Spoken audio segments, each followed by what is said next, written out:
한덕수 대통령 권한대행 탄핵에 대해 헌재가 또다시 이해할 수 없는 꼼수를 썼습니다. 이미 변론이 종결된 사안에 대해 추가 증거 채택 신청을 받아준다는 것 자체가 말이 안 됩니다.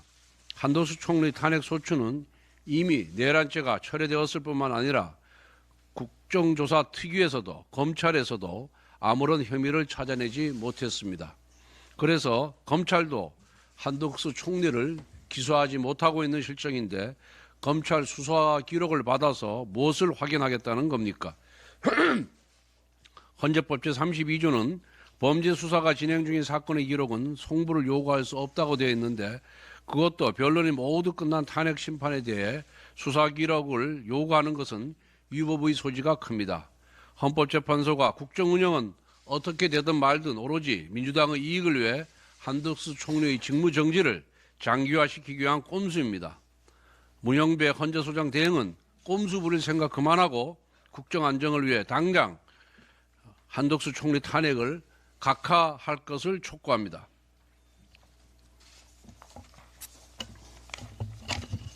지난 2023년 노태학 중앙선관위원장은 신년사를 통해 20대 대선 사전투표 준비 부족과 부실 대처에 대해 대국민 사과를 했습니다. 그해 5월에는 선관위 고위직 간부의 자녀 특혜 채용 문제에 대해 두 번째 대국민 사과를 했습니다. 어제 노태악 위원장의 세 번째 대국민 사과가 있었습니다. 선관위 간부 자녀들의 특혜 채용 문제와 복무기강회의에 대한 사과였습니다. 2023년 5월 대국민 사과와 사실상 똑같은 내용이었습니다. 약 2년 만에 세 번이나 사과한 것입니다만은 사과하면 뭐합니까? 지난 2년 동안 선관위는 개선된 것이 단 하나도 없습니다. 2년 전 부정 채용된 고위직 자녀 10명 중 5명만 업무에서 배제했다가 슬그머니 복귀시켰습니다. 이번에도 10명에 대해 징계는 안 하고 업무 배제만 시킨다고 합니다. 여론이 잠잠해지면 또 슬그머니 복귀시킬 심산 아니겠습니까? 솜방망이 대책으로 일관하는 선관위에게 더 이상 자정 기능을 기대할 수가 없습니다. 국민의힘은 오늘 부패의 온상으로 전락한 선관위의 국민적 신뢰 회복을 위한 특별감사관법을 발의할 예정입니다.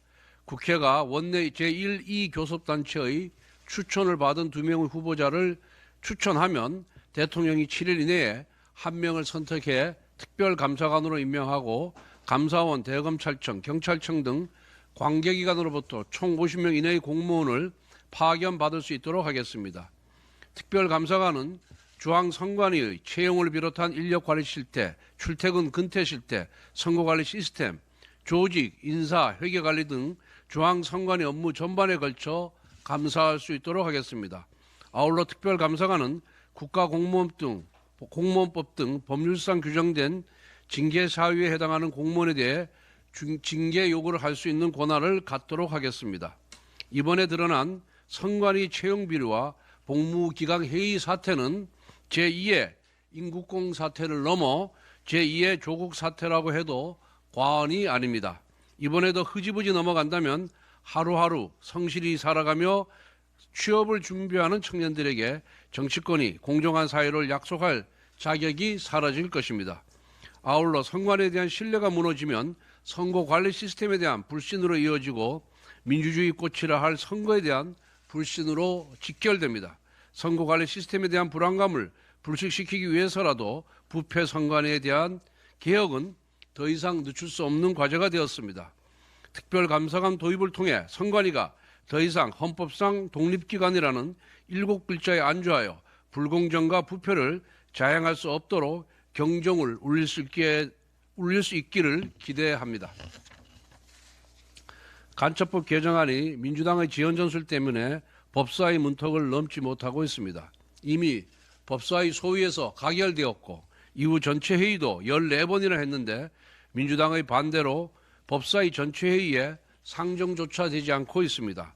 간첩법 개정안은 형법 제98조에서 간첩죄의 적용 범위를 적국에서 외국 또는 이에 준하는 단체로까지 확대하는 것이 주요 골자입니다. 늦장을 부릴 이유가 없습니다. 지금처럼 간첩죄를 적국에만 한정할 경우 북한의 지령을 받은 간첩만 처벌할 수 있습니다. 반면 북한이 아닌 중국 등 다른 나라들의 산업 스파이나 자생적인 간첩은 간첩죄로 처벌이 어렵습니다. 예를 들면 중국인이 우리나라에 입항한 미국 항공모함과 국정원을 불법 촬영을 해도 대기업 임원이 첨단 기술을 중국으로 유출해도 간첩죄로 처벌할 수 없습니다. 2022년 중국 해외 비밀경찰서 운영 의혹으로 국민들에게 큰 충격을 준 동방명주의 주인도 고작 횡령 혐의로만 수사받고 있을 뿐 간첩죄로 수사받지 못하고 있습니다. 사실상의 간첩 행위를 했지만 법령상의 미비로 간첩죄를 적용할 수 없는 지경인 것입니다. 반면 중국에서는 지난 2023년 우리 대한민국 사업가가 반도체 기술을 유출했다는 혐의로 구속까지 당했습니다. 당시 법적 근거가 바로 중국의 반간첩법입니다. OECD 국가 중 간첩죄를 적국에만 한정하는 나라는 오직 대한민국뿐입니다. 미국, 영국, 독일, 대만, 중국은 자국의 핵심 기술 유출에 대해 간첩죄나 국가보안법 위반 등으로 처벌하는 입법을 강화하는 추세입니다. 이와 같이 세계적 추세에 역행하는 정치 세력이 바로 민주당입니다. 지금 민주당은 대통령 탄핵 심판 결과가 나온 이후 간첩법 개정과 관련한 공청회를 잡자고 주장하고 있습니다. 서로 상관없는 탄핵과 간첩법 개정을 엮어서 간첩죄 입법, 사보타지를 하고 있는 것입니다. 과거 냉전시대의 난파 간첩을 막았던 간첩법으로는 21세기 기술 패권 경쟁 시대의 산업 스파이를 막아낼 수가 없습니다. 기술 탈취 범죄를 제대로 처벌하지 못하는 국가에서 산업을 보호하고 발전시킬 수가 없습니다. 이미 민주당은 반도체법 주 52시간제 예조항 삭제, 상속세율 인하 반대, 노란봉투법 강행, K-엔비디아 지분 30% 국민 공유 주장 등 극단적인 반기업 행태를 보여주었습니다. 이번 간첩법 개정 사보타지 역시 반기업적인 인식의 연장선상에 있습니다. 민주당은 기업만 때리면 정치를 잘하는 줄 압니다. 이와 같은 민주당의 가학적인 반기업 정치는 반기업 세드즘이라고 해도 과언이 아닐 것입니다. 민주당은 반국가적이고 반기업적인 사보타지를 즉시 중단하고 여당의 간첩법 개정에 협조해야 합니다. 도둑한테 문 열어주고 어떻게 나라의 재산을 지키겠습니까? 망상 가득한 국부 펀드 소리는 그만하고 이미 있는 국부부터 먼저 지켜야 새로운 국부도 창출할 수 있다는 말씀을 드립니다.